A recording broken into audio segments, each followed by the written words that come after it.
तो हूँ जिनके गुणों के गान में बेवर्धमान महान जिन विचरे हमारे ध्यान। समय सार परमागम की 8वीं गाथा आरंभ करनी है। 7वीं गाथा में त्रिकाली ध्रुव भगवान आत्मा तक पहुँचाने के लिए चारों प्रकार के व्यवहार का निषेध किया। तो शिष्य के हृदय में प्रश्न खड़ा हुआ कि यदि ऐसी बात है तो जिनवाणी में व्यवहार न्यायों का कथन ही क्यों किया गया है, अकेला एक निश्चय ही बताना था। इसका हेडिंग में ये लिखा है, तर्हि परमार्थ एव एको वक्तव्या इति चेत। फिर अकेला परमार्थ ही बताते। पहले तो आपने व्यवहार बहुत विस्तार से बताया और फिर अब कह रहे हो कि व्यवहार में उलझो मत, अपने परमार्थ में जाओ, उनका निषेध करते हो बड़ी दृढ़ता से। शास्त्र में तो बड़ी निर्दयता से इस शब्द का प्रयोग किया है, दृढ़ता से नहीं, निर्दयता से। ऐसा क्यों है? तो उसका उत्तर उन्होंने 8वीं गाथा में दिया है कि जहन विशक्य मणज्जो अनज्य भाषं वेणादुगाहेदुम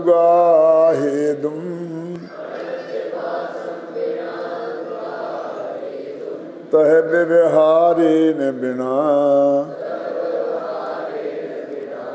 परमर्थोपदेशमशक्यम।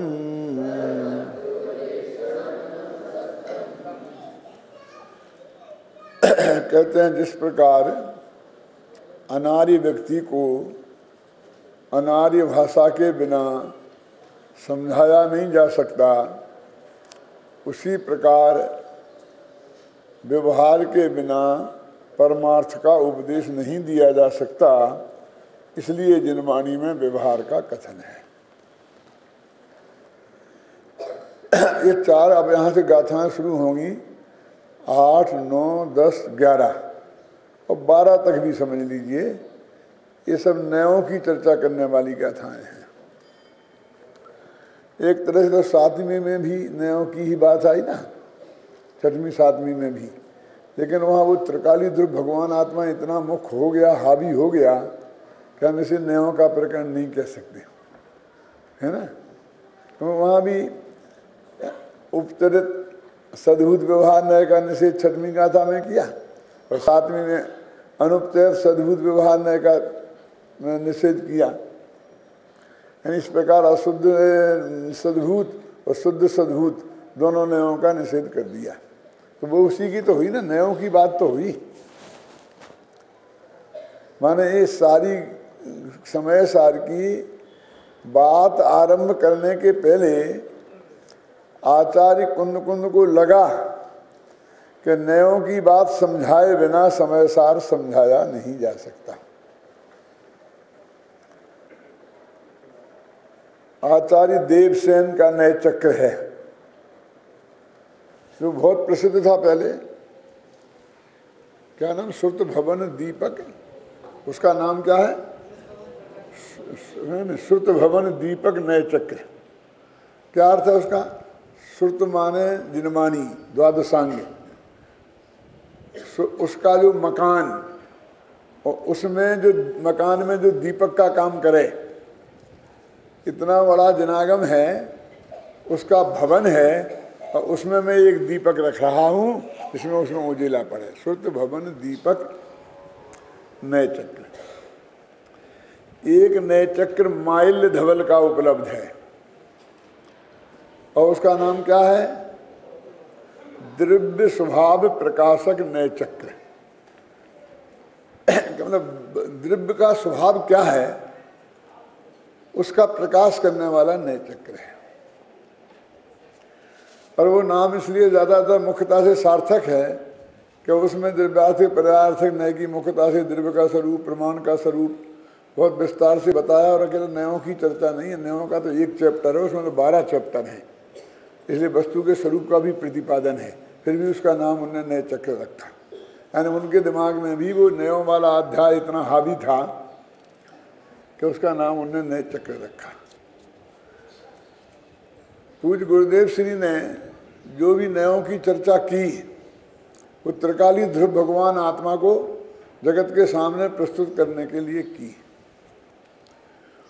और उस समय जो भी नयों की चर्चा चलती थी उसका मेन आधार मोक्ष मार्ग प्रकाशक में जो 7वें अध्याय में थोड़ी बहुत नयों की चर्चा है वही मुख्य आधार रहता था। थोड़ा बहुत 9वां अध्याय भी मोक्ष मार्ग 2 तो है नहीं वैसे तो ज़्यादा ना, चर्चा उसके आधार पर भी निश्चय व्यवहार की चर्चा चलती थी। दिव्यार्थ पदार्थ की तो बात ही नहीं थी। नैगमादि की चर्चा भी अपने अध्यात्म में नहीं करते थे। तत्वासूत्र में होने से विद्यालयों में तो पढ़ाया जाता था, राजवार्तिक सर्वार्थ सिद्धि उनकी चर्चा आती थी। और सचमुच ये परिस्थिति बनी सारे देश में कि निश्चय व्यवहार के नियमों का जो स्वरूप नहीं समझने के कारण बहुत झगड़े खड़े हुए और गांव-गांव में स्वामी जी और स्वामी जी के विरोध में जो पार्टियां खड़ी हुई उनके नाम रखा गया निश्चय पार्टी और व्यवहार पार्टी। क्या और निश्चय, अब ये निश्चय का शिविर लग रहा है और ये व्यवहार का शिविर लग रहा है? अब निश्चय वाले व्यवहार वाले के यहाँ अपनी बेटी नहीं देंगे और व्यवहार वाले निश्चय वाले को अपनी बेटी नहीं देंगे। इस लेवल तक बात पहुंची। बिल्कुल इसी नाम से झगड़ा हुआ। इसी बीच मेरे पास आत्मधर्म आया। मैं 2 मिनट की बात कहता हूँ आपको जरा थोड़ी इसकी भूमिका के लिए। तो मेरे दिमाग में ये था कि जो समाज में झगड़ा हो रहा है तो उसकी जो मेरे दिमाग में रिसर्च हुई वो ये हुई कि एक तो नयों का स्वरूप सही नहीं समझने के कारण हो रहा है और क्रमबद्ध पर्याय को भी उतने सशक्त तरीके से प्रस्तुत नहीं किया जा सका है कि जिसकी वजह से इतना विरोध हो रहा है।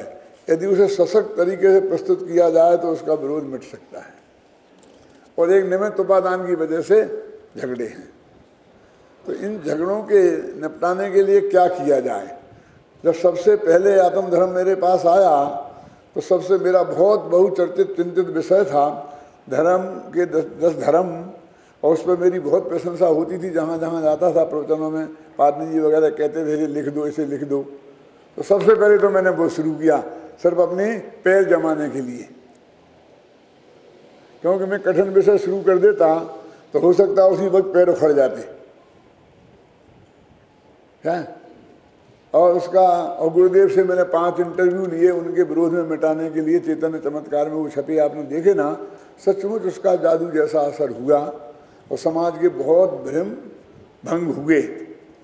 तो जब 10 लक्षण खत्म होते ही मैंने क्रमबद्ध पर्याय और मेरे मन में ये थी कि निश्चय व्यवहार के मामले में खासकर मुकुंद भाई अपने मुमुक्षुओं में भी बहुत वो था, मतभेद थे, तथ्य नहीं थे, बिल्कुल गड़बड़ लगती थी। पर स्पष्ट नज़र आता था कि इनकी समझ में भी पूरी तरह से निश्चय व्यवहार आए नहीं है। तो बाद में यदि हमने ये निश्चय व्यवहार की बात लिखी और गुरुदेव चले गए हमारे बीच में से और उनके सामने नहीं आ पाई और कन्फर्म नहीं हो पाई तो हम कितनी मेहनत करके लिखें ये मुमुक्षु हमारी बात मानेंगे नहीं और विरोधियों के तो मानने का सवाल ही नहीं है, उसका लाभ नहीं होगा। इसलिए गुरुदेव की उपस्थिति में नयों के बारे में लिखा जाना चाहिए। मेरी दृष्टि में नयों के बारे में लिखने के लिए सबसे पहला अध्याय द्रव्यार्थिक पर्यायार्थिक नय का होना चाहिए, क्योंकि वे आगम के नय हैं और ये अध्यात्म के नय हैं। और अध्यात्म नयों की नींव आगम के नयों के आधार पर खड़ा होता। अध्यात्म का महल आगम के नयों के आधार पर खड़ा होता है। तो बिल्कुल क्रम ए था, यही होना चाहिए था। और पहले के नए चक्रों में ऐसा कुछ था भी। अध्यात्म के नए नाम से कह के अंत में थोड़ा सा लिख दिया था। देवसेन में देखो और में देखो, माइल धवल में भी। तो मैंने निश्चय व्यवहार का शुरू किया कि गुरुदेव की उपस्थिति में ये काम हो जाए और कम से कम गुरुदेव की सील लग जाए तो ये कम से कम मुमुक्षु तो कम से कम एक मोर्चा तो बंद होगा क्या। इसलिए मैंने उस मर्यादा को भंग करके निश्चय व्यवहार पर लिखना शुरू किया। तो ये बहुत परम सौभाग्य की बात है कि मुझे गुरुदेव श्री के सामने वो अपना नए चक्र पढ़ाने का भी मौका मिला और उस क्लास में गुरुदेव श्री विराजे। बिल्कुल कन्फर्म हो गई वो बात, आत्मधर्म में छप गई, वो सब जगह एक एक बात में और गुरुदेव के सामने आ गई। तो आज एक आराम है कि उन पर कोई प्रश्नवाचक चिन्ह नहीं लगा सकता।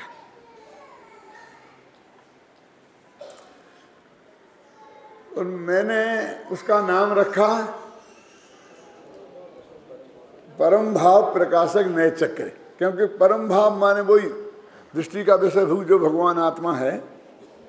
क्या वो परम भाव शब्द जो भी आता है अभय कुमार जी, वो निश्चय व्यवहार में नहीं आता, वो आता है द्रव्यार्थिक पर्यार्थिक में। द्रव्यार्थिक में का जो 10वां भेद है ना, परम भाव ग्राही शुद्ध द्रव्यार्थिक में, उसमें आता है। तो इसलिए मैंने पहले कौन सा था, श्रुत भवन दीपक नए चक्र और द्रव्य स्वभाव प्रकाशक नए चक्र, और मैंने रखा परम भाव प्रकाशक नए चक्र। इसलिए भी क्योंकि जो परम शुद्ध निश्चय ने तक हम पहुंचना है ना, तो उसके लिए वो जरूरी था।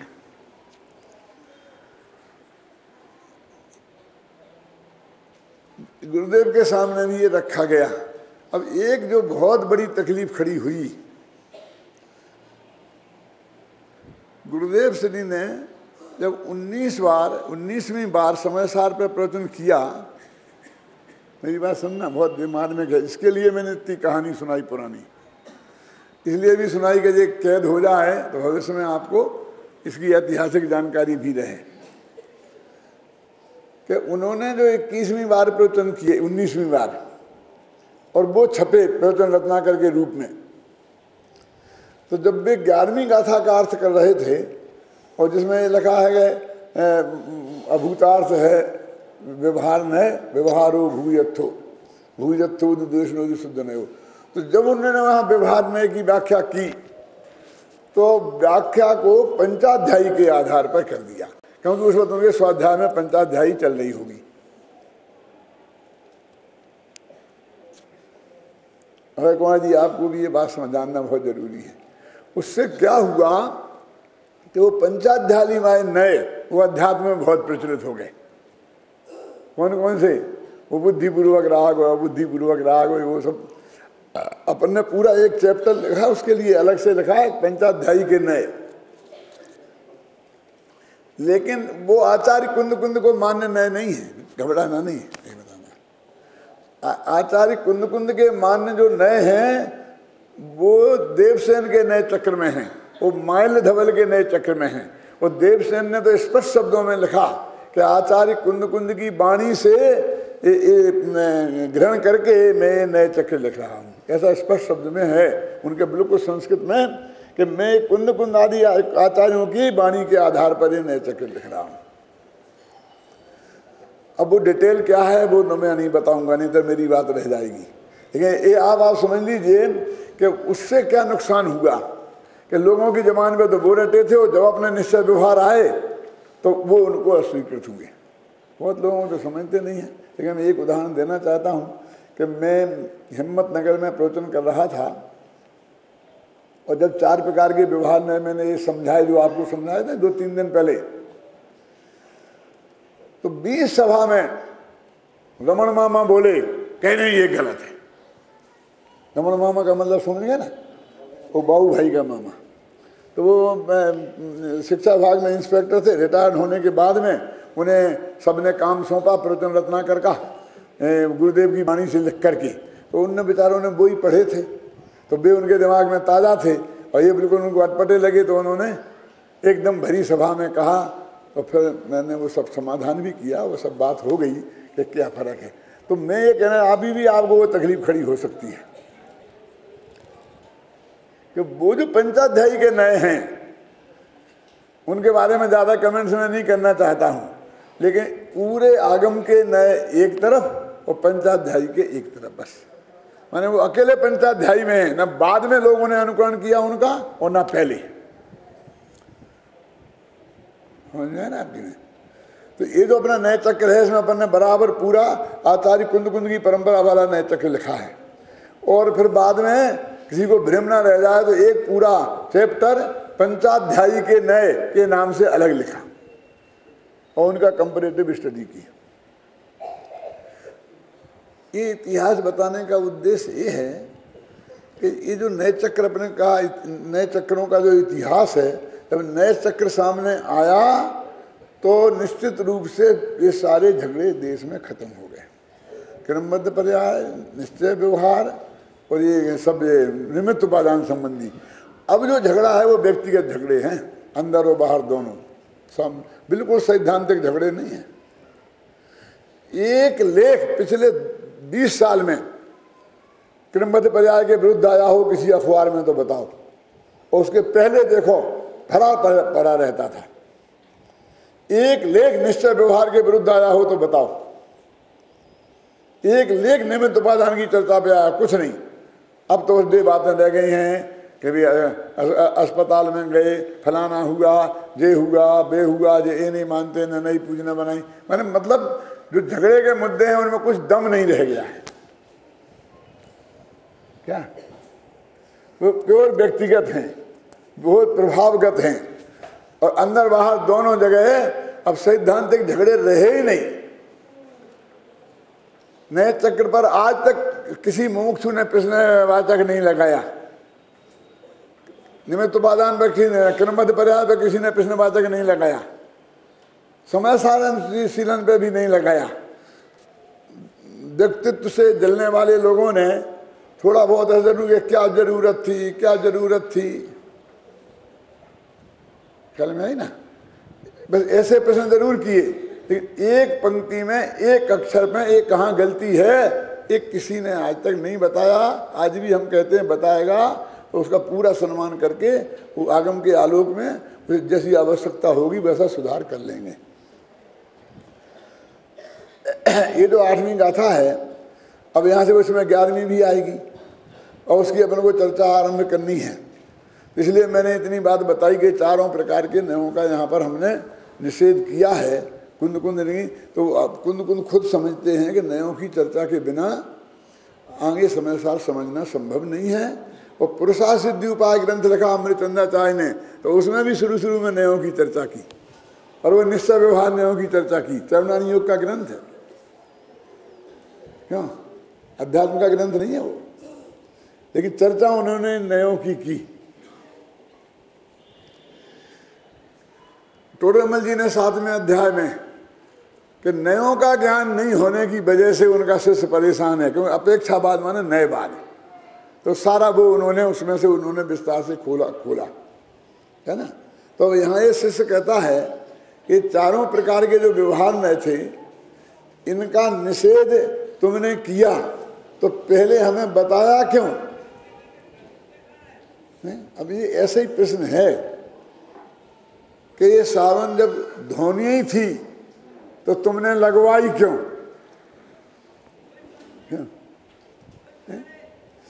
आत्मा में ज्ञान दर्शन चारित्र हैं कि नहीं है, ये हम माँ के पेट से सीख के नहीं आए थे। तुम्ही ने हमें तोते जैसा रटाया है कि आत्मा अनंत गुणों का अखंड पिंड है, पिंड क्या है, बस एक ही है, उसमें भेद ही रटाया कि नहीं रखा है? गुण परे द्रिव्यम, आचार्यों ने हमें बताया है, और हम वो ही जब पढ़ करके तुमसे सीख करके और कहने लग गए तो तुम ही कहने लगे कि इसमें दम नहीं है। ये पहले हमें पढ़ाया क्यों? ये शिष्य का प्रश्न है। यहाँ तो तुम्हारा जो एक त्रिकाली जो भगवान आत्मा है ना, जिसमें गुण भेद से भी पार है, तो वो ही बताते। तो आचार्य कहते हैं कि गुण भेद बताए बिना गुण भेद से पार कैसे बताते? यानी पता लगता कैसे पार है, समझ। निश्चय व्यवहार पूर्वक निश्चय का अर्थ ये है, पहले व्यवहार से समझो और तब तो उसका निषेध करें। गुरुदेव की भाषा में कहूं कि व्यवहार को बेचारे को खड़ा तो होने दो अखाड़े में, फिर धुनाई शुरू करना। तुम तो खड़े ही नहीं होने देते हो, मैंने उसकी स्थापना तो करो। कि न्याय शास्त्र पढ़े जिन आप विद्यार्थियों ने, उन्हें देखो पूर्व मत के में 20-20 पेज 25-25 पेज पूर्व मत के खंडन में लिखे ना। आज परीक्षा में ईश्वर मीमांसा शुरू के 20 पेज ईश्वर है, इसमें ही सिद्ध करने में आचार्य ने लगा दिया। क्या तन्मय कमल मार्तंड में तो और भी ज्यादा जगह घेरी है, और वे सिद्ध कर रहे हैं कि आपको ही लगने लग जाए कि सचमुच ईश्वर है, और अंत में इतना तदप्य सत, ये भी झूठ है। और फिर पूरी रामायण शुरू करी तो हर तर्क का जवाब देके उसका खंडन किया। तो पूर्व मत की स्थापना किए बिना उसका निषेध कैसे हो? तो व्यवहार की स्थापना किए बिना व्यवहार का निषेध क्या है? तो एक मैं बहुत अच्छा वाक्य बोलता हूं, ये जो अपना शरीर है ना, ये अपना नहीं है। फिर सुनना, ये जो अपना शरीर है ना, वो अपना नहीं है। ये पहले कह रहे कि अपना शरीर है और फिर कह रहे अपना नहीं है। तो हम कहें शरीर अपना नहीं है, तो प्रश्न खड़ा हुआ ना, किसका शरीर? गधे का शरीर तुम्हारा नहीं है कि तुम्हारा शरीर तुम्हारा नहीं है? क्यों, शरीर तो इतने हैं ना, जितने जीव हैं उतने शरीर है संसार में। तो तुम शरीर से भेद विज्ञान करा रहे हो, तो कौन से शरीर से भेद विज्ञान करा रहे हो? बोले समझ में है ना, स्त्री के शरीर से कि पुत्र के शरीर से? तो पहले इस व्यवहार की स्थापना करनी पड़ेगी कि ये शरीर तुम्हारे नहीं है और ये शरीर तुम्हारा है। इसका नाम है व्यवहार। कौन सा व्यवहार? उसका नाम अनुत्तरित असद्भूत व्यवहार। आप समझ जाएंगे ना 1 मिनट में। पहले तो ये आपको मालूम नहीं पड़ा इस वाक्य में, लेकिन प्रतिपादन भी हो गया और निषेध भी हो गया। ये जो शरीर अपना है वो अपना नहीं है, ये जो पत्नी अपनी है वो अपनी नहीं है। ये तुमको पत्नी अपनी नहीं है तो दुनिया की पत्नियां तुम्हारी नहीं है, ये नहीं समझा रहे। उसे तो तुम मानते ही कहाँ हो अपनी, वो समझते ही कहाँ है। लेकिन जिसे अपनी तुम मान रहे हो, जान रहे हो, और अपनेपन का व्यवहार हो रहा है, और अपनेपन का व्यवहार बेटा अभी भी करना, कल से छोड़ मत देना है? नहीं तो मेरा प्रवचन करना मुश्किल हो जाएगा, क्योंकि ये पत्नियां कहेंगी कि इन्हें हमारे घर में झगड़ा करा दिया। अब ये आगे कहते कि तू मेरी नहीं है। क्यों? तो पहले ये पत्नी अपनी है, वो अपनी नहीं है। तो ये व्यवहार की स्थापना और ये उसका निषेध। तो आचार्य ने कहा कि देखो, गाथा में बोला, जिस प्रकार अनारी व्यक्ति को अनारी भाषा के बिना समझाया नहीं जा सकता है, ऐसे ही व्यवहार की भाषा के बिना निश्चय का उपदेश संभव नहीं है। इसमें टीका बहुत सरल है और बहुत मार्मिक है, तो मैं टीका पढ़ के आपको सुनाना चाहता हूं। अब उसी एक एक बात पर अपन गंभीरता से विचार करेंगे। क्या लिखा? स्वस्ति शब्द से अपरिचित किसी मिलित, ये जो मैं पढ़ रहा हूं ना, बिना पढ़े भी आपको बता सकता हूं, लेकिन पढ़ के बताना चाहता हूं। ये संस्कृत में पूरा उसका अक्षर अक्षर अनुवाद है। स्वस्ति शब्द से अपरिचित किसी मिलेच्छ, अब मिलेच्छ का अर्थ यहाँ लिखा है, क्या लिखा? अनपढ़। तो मेरी मत समझ लेना कि भंगी मिलेच्छ हैं, कि अंग्रेज मिलेच्छ हैं, कि लंदन वाले मिलेच्छ हैं। मेरा मतलब समझ में आई ना आपकी? में बस ना समझ को, यदि कोई ब्राह्मण, अब ब्राह्मण माने पढ़ा लिखा व्यक्ति, देखो मिलेच्छ माने अनपढ़ और ब्राह्मण माने पढ़ा लिखा, ये इसमें ये इस टीका की विशेषता है। नहीं तो तुम झगड़ा करा दो। स्वस्ति ऐसा कहकर आशीर्वाद दे। तो उसने आगे नमस्कार किया तो क्या स्वस्ति, पहले ऐसे ही आशीर्वाद देते थे, ख्याल में ही ना, अपने मुनि राजों के द्वारा जो आशीर्वाद देने का सर के लिए शब्द नक्की है ना, वे भी धर्म वृद्धि रस्तु, ऐसा है ना। यानी तुम धर्मात्मा तो हो ही, माने सम्य दृष्टि तो हो ही, और अनुवृत्ति भी हो सकते हो। अब धर्म की उत्पत्ति नहीं, धर्म की वृद्धि हो, इसका आशीर्वाद दे रहे वे। धर्म की उत्पत्ति हो ऐसा नहीं कह रहे। धर्म वृद्धि रस्तु है ना। एक शब्द है स्वस्ति। इस स्वस्ति माने क्या होता है? कि अपनी अस्थि, स्वा की अस्थि। क्यों? लेकिन ये कहते हैं कि इस जगत में पर में हमने अपना अस्तित्व माना, इसलिए हमारा अकल्याण हो रहा है, और हम अपना अस्तित्व अपने में माने तो हमारा कल्याण होगा। तो ये तुम स्वा की अस्थि कहते रहो तो काम नहीं चलेगा। तो ये कहेंगे अपना अविनाशी कल्याण हो, ये अर्थ इसका किया। क्या वो अविनाशी क्यों लगाया? कि वो जो कल्याण जगत में अच्छी नौकरी मिल जाना भी कल्याण में मानी जाती है, अच्छा मकान मिल जाना, दुकान मिल जाना, रुपया पैसा मिलना भी हमारा कल्याण कर दिया। क्यों?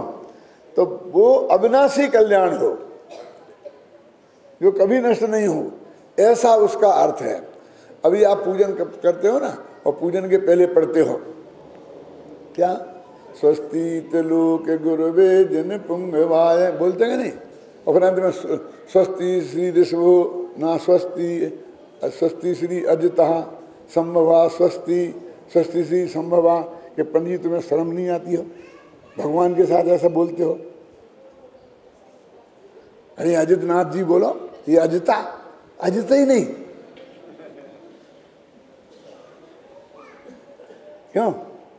इसलिए कुछ जैसे क्या ऊबर वाइट क्या बोलते, 1.5 लोगों ने उसको बदल के ऐसा कर दिया, स्वस्ति श्री ऋषभनाथ जी, स्वस्ति श्री अजितनाथ जी, स्वस्ति श्री संभवनाथ जी। इन मारवाड़ियों से और क्या अपेक्षा की जा सकती है? इनके यहाँ तो हर चीज में जी लगाना, जैसे गुजरातियों में भाई लगाना है ना, हर एक में भाई, भैंसा जी के पांड्या जी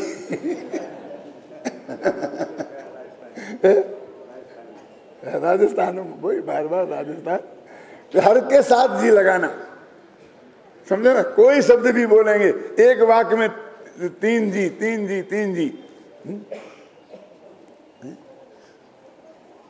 और मेवाड़ की जानते हो? जो हुक्म क्या? क्यों होता क्या नहीं होता? जो पर गुजरातियों के भाई किसी में भी भाई लगा दें, भैंसा भाई पांड्या भाई। तो ये कहते हैं कि वो जी संस्कृत में नहीं है भैया, जीवी, और संस्कृत में विभक्ति लगती है। तो अजित नाम का कोई शब्द ही नहीं है, उसकी जो मूल शब्द अजित है, तो उसमें हमको अजिता, अजितहु, अजिता ऐसा बोलना पड़ेगा। अजितम, वो जो तो 24 है ना, अजिता अजितहु अजिता अजितम, तो उसमें 24 में अजित है कहीं, हे अजित आ जाएगा बस अकेला, वहां विसर्गें हटेंगी, और बाकी जगह तो विसर्गें लगेंगी। तो वो समझते कि पंडित जी ने मालूम कैसे बोल रहे, अभी क्या करे? अब कोई वो ब्राह्मण स्वस्ति बोले, ऋषभो न स्वस्ति श्री अजिता संभवा, स्वस्ति श्री अभिनंदना। क्या हो गया? स्वस्ति क्या कहते हैं? उसमें बोलते स्वस्ति वाचन, त्रिलोक गुरुवे जिन पुंगवाए स्वस्ति। कि 3 लोक के जो गुरु हैं, वो 3 लोक के गुरुओं में भी पुंगव हैं। पुंगव माने सर्वश्रेष्ठ, बोलते बने पंडित पुंगव माने पोंगा पंडित। पोंगा पंडित का मतलब क्या होता है? सबसे बड़ा पंडित, सर्वश्रेष्ठ। तो वो कहते हैं कि ब्राह्मण ने किसी मिलेच्छ को, माने पढ़े हुए आदमी ने बिना पढ़े हुए आदमी को ये बोला स्वस्ति, उसने नमस्कार किया तो क्या स्वस्ति? ये क्या कह रहा है? अब जरा समझना इसमें, जो आचार्य की भाषा में अभी पढ़ूंगा, कि वो टकटकी लगाकर देखने लग गया, मेढ़े की भांति आंखें फाड़ फाड़ कर, ऐसा लिखा है। मेढ़े समझता होता ना, भेड़, और भेड़ का बच्चा उसे मेढ़ा बोलते हैं, छोटा सा हो, आंखें फाड़ फाड़ कर देखता है कि ये क्या कह रहे हैं, कुछ समझ में नहीं आ रहा है। लेकिन इतना समझ में आ रहा है कि ये कोई अच्छी बात कह रहे हैं, ये मेरे शत्रु नहीं लगते हैं, ये मेरे परम उपकारी महामित्र लगते हैं, और कोई बहुत बढ़िया बात कह रहे हैं। इतना समझ में आता है। उस शब्द का अर्थ समझ में नहीं आता है लेकिन इतना उसकी समझ में आया कि किसी आचार्य के द्वारा, ब्राह्मण के द्वारा स्वस्ति ऐसा शब्द कहे जाने पर जैसे कोई मिलेच्छ आंखें मेढ़े की भांति आंखें फाड़ फाड़ कर देख रहा है कि क्या कह रहे, स्वस्ति का अर्थ समझ में नहीं आ रहा। तो इसमें लिखा कि अब वो तो संस्कृत का विद्वान था और समझ लीजिए मारवाड़ी गुजराती था, कोई था जो भी होगा। अब वो आचार्य गुजराती मारवाड़ी भाषा जानते नहीं थे, क्यों? तो देखें स्वस्ति स्वस्ति, अब क्या करें, क्यों? तो कोई दूसरा दुभाषिया आया और उसने कहा कि महाराज ये कह रहे हैं कि तेरा अविनाशी कल्याण हो, तेरा कल्याण हो, तू सुखी हो जा और ऐसा सुखी हो जा कि अनंत काल में फिर कभी दुखी हो ही नहीं। क्यों? कोई दूसरा हो और चाहे भाग्य से बेई आचार्य, वो गुजराती भी जानते हो, मारवाड़ी भी जानते हो, तो बेई समझा दें। तो उन्हें समझाना तो पहले ही बोल देते ना उसी भाषा में। तो सस्ती सस्ती काय को बोली कि महापुरुष महाभाषा में ही बोलते हैं। यदि समझाना पड़े तो मिलेच्छ भाषा को जानते हो तो मिलेच्छ भाषा में समझा दें, लेकिन वो मिलेच्छ भाषा में नहीं बोलेंगे। ख्याल में है ना? तो जब उनने कहा कि ये कह रहे तेरा अविनाशी कल्याण हो, तो उसे बहुत आंखों में आंसू आ गए, गदगद हो गया। हाँ, इतनी बढ़िया बात ये कह रहे और मैं समझ नहीं रहा था। तो ये उदाहरण दे करके और कहा, कोई आचार्य ने जब ये कहा कि त्रिकाली ध्रुव भगवान आत्मा, आत्मा शब्द बोला तो उसकी कुछ समझ में नहीं आया, लेकिन उनके हाव भाव से, उनके करुणा से भरे हुए चेहरे से उसकी ये समझ में आया कि ये कोई बहुत बढ़िया बात कह रहे हैं। अपने गुरुदेव के साथ ऐसा था कि नहीं था कि उनका प्रवचन सुनने लोग आते थे और 1 घंटे तक सुनते कुछ नहीं थे, उन्हें देखते रहते थे। है ऐसा चेहरा कोई दुनिया में? ये जो टीवी सिनेमा वाले हैं ना, जो अपने को बहुत सुंदर सुंदर मानते हैं, 1 सेकंड ऐसे खड़े रहे एक चेहरा को तो सब हुल्लड़ मचा देंगे। उन्हें बदलना पड़ते हैं, कई चेहरे लाना पड़ते हैं। क्यों? आपको 1 घंटा बांधे रखना हो यहाँ ना तो 50 चेहरे आते हैं और 50 नाचना अटकना भटकना है। वे क्या सुंदर हैं, उनसे सुंदर तो हम हैं कि 1 घंटा एक पुराना चेहरा तुमको दिखाते रहते हैं और तुम मेरे की बात देखते रहते हो। क्यों? तो वो आचार्य महाराज के वो करुणा जो चेहरे से झल रही थी, समझना, टकटकी लगा करके देख रहा और आत्मा आत्मा कह रहे, वो समझ में कुछ आ नहीं रहा। तो वे तो इतने निश्चय में मगन थे कि वे तो आत्मा, बस आत्मा आत्मा। अपने गुरुदेव के पास कई लोग जाते थे, 1 घंटा सुन के आते थे कि क्या क्या समझा, कि ये समझा कि ये है तो कोई महापुरुष।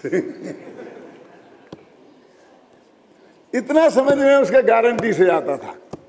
और कोई अद्भुत बात कह रहा है, इतना समझ में जरूर आता था। वो बिल्कुल कितना उदाहरण कितना सटीक बैठता है।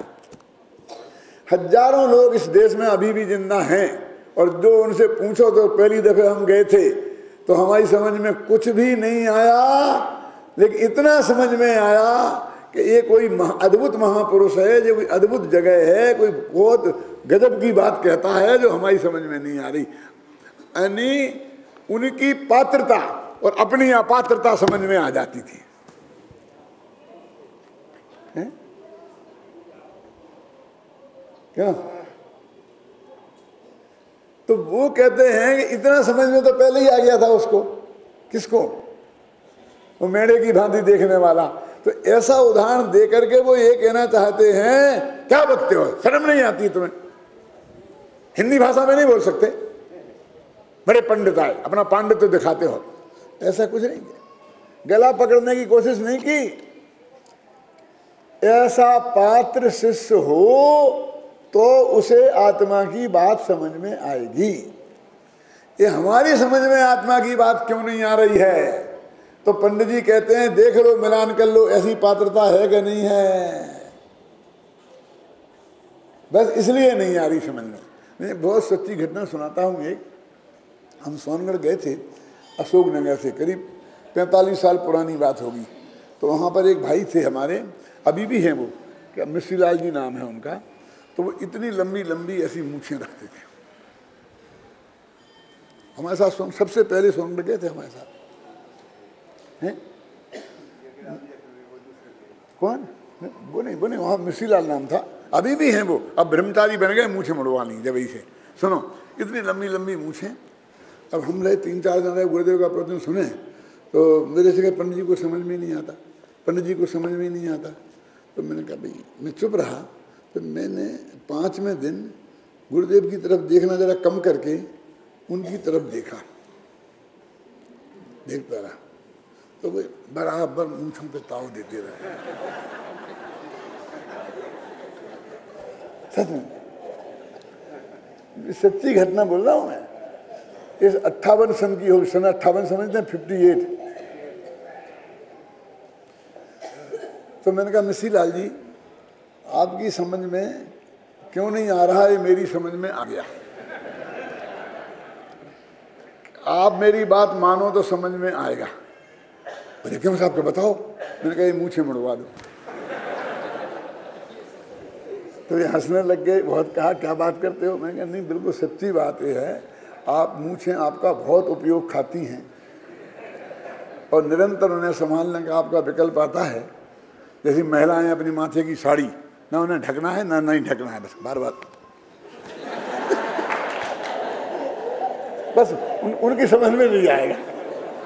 उनकी साड़ी संभाले कि आत्मा संभाले। अरे परमानेंट जैसा करना हो कर लो, यहाँ गले में डाल लो, माथा पूरा खोलना, पूरा खोल लो, पूरा ढकना, हमें कोई एतराज नहीं है, चाहे जैसा कर लो। लेकिन ये 24 घंटा उसी संभाल, ये जो लंबे लंबे बाल वाले, ये क्या, ये तो भी इनकी समझ में नहीं आया। सचमुच उन आदमी ने उसी दिन मूछें मुड़वा ली और दूसरे दिन कहा कि पंडित जी आप समझ में आने लगा। वो आदमी अभी भी जिंदा है, आप पूछ सकते हो जाकर के।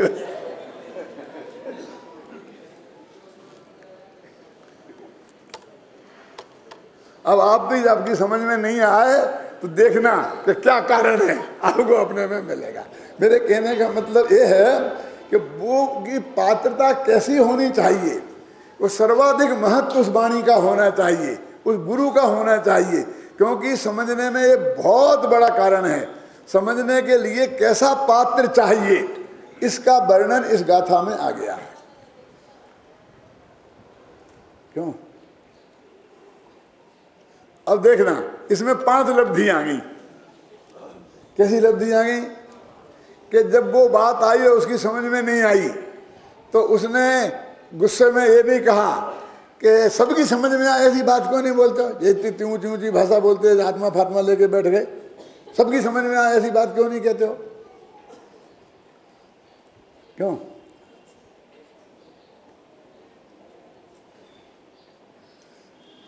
मेरे पास यहाँ आए लोग, यहीं की बात है, अभी 2-4 दिन पहले की, कि साहब वो टीवी पे आपका आता है तो बहुत कठिन आता है, तो हमारी समझ में नहीं आता, थोड़ा सरल करो ना। मैंने कहा हमने सरल भी किए थे, टीवी के लिए बनाए थे, 200 FP सेट यहाँ बनाए थे, लेकिन उसमें वो मज़ा नहीं आता था। तो मोटानी जी जैसे हमसे ले कहते थे कि ये नहीं, आपका तो जो हम प्रवचन सामने सुनते हैं वो मज़ा आता है, वो नहीं आता।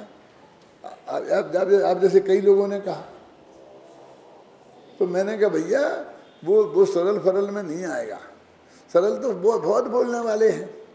हमारा तो टीवी पे भी लोग यही सुनना चाहते हैं और उनकी समझ में नहीं आता, तो इतना तो समझ में आता है कि ये कोई अद्भुत बात कह रहा है ना, तो धीरे धीरे उसकी समझ में आएगा। तो वो क्या हुई, कौन सी, गुस्सा नहीं आया तो कौन सी लब्धि हुई? विशुद्धि लब्धि। और फिर जब दूसरे ने समझा दिया कि एक कह रहा है कि अविनाशी कल्याण हो तुम्हारा, तो समझ में आ गया, तो कौन सी लब्धि हुई अभय जी? क्षयोपशम लब्धि। कि समझने की पात्रता तो है, सिर्फ भाषा का प्रॉब्लम है। माने ज्ञान में ये ताकत है कि वो समझ सकता है, लेकिन भाषा की प्रॉब्लम है। तो समझ दी। और फिर गुरु ने समझाया कि अविनाशी कल्याण हो, तो वो उस देशना को उसने सुना। फिर आगे लिखा है इसमें कि उसके आंखों में अश्रु की धारा बह पड़ी। इसका मतलब उस जो तत्व उसने सुना, समझ में आया, उससे वो गदगद हो गया, उसकी तीव्रतम रुचि उसमें जग गई, तो प्रायोगिक लब्धि हो गई। और आनंद अश्रु आनंद मग्न हो गया, तो कहीं लब्धि हो गई, ये समाधान हो जाएगा, हो गया ना सिर। तो पांचों लब्धियां बताई, शिष्य की पात्रता बताई और गुरु का प्रतिपादन बताया ये 8वीं गाथा में, कि वो व्यवहार मार्ग से वो दूसरे को समझाना पड़ा या गुरु जी को उस भाषा में उतरना पड़ा, इतना तो गुरु जी को करना पड़ेगा। इसलिए मैं कहता हूँ भाव होता है वक्ता का और भाषा होती है श्रोता की। क्योंकि श्रोता की भाषा में नहीं बोलोगे, ख्याल में आई ना, श्रोता तो फिर श्रोता की कुछ नहीं समझ सकेगा। लेकिन उन्होंने कहा कि भाई गुरु जी जो बिल्कुल प्योर संस्कृत के पाठी हैं, वो हिंदी बोलने में उन्हें ऐसा लगता कि हमारी जबान अपवित्र हो गई। ऐसा पहले जमाने में था, मालूम आपको, लोग बोलते थे, अबे है ना, हाँ ऐसा है, बोलने में समझ में ना। तो वो आचार्य वहाँ उतर गए, मिलिच भाषा में आ गए, मिलिच भाषा बोलने लग गए, उन्हें समझाने, मिलिच्छों को समझाने के लिए। एक समय हो गया, लेकिन मैं आपको बताता हूँ कि जैनियों की जो भाषा है प्राकृत, उन आचार्यों ने प्राकृत में लिखा, वो ब्राह्मण पंडितों ने संस्कृत में लिखा। तो वो लोग क्या कहते हैं कि ये तो मिलिच्छों की भाषा है और ये बहुत हीन शब्द बोलते हैं। और मैं इसका उदाहरण देता हूँ, कालिदास ने अपने जो नाटक लिखे उनमें जो महान पात्र थे उनसे संस्कृत बुलवाई। वो जो घर के नौकर चाकर थे, रसोइया थे, झाड़ू लगाने वाले थे, हैं, घोड़ों को संभालने वाले थे, उनके मुंह में प्राकृत डाली। क्या मतलब? ये प्राकृत भाषा 4th क्लास के लोगों की है, ये विद्वानों की भाषा नहीं है। और जैनाचार्यों ने प्राकृत में लिखा, तो जैनाचार्य ये तो क्या जानते ही नहीं संस्कृत, इसलिए प्राकृत में बोलते हैं, ऐसा वो मान के निंदा करते थे। और जैनाचार्यों का उद्देश्य था कि हमें इन लोगों तक पहुंचना है तो इनकी भाषा में बोलना पड़ेगा।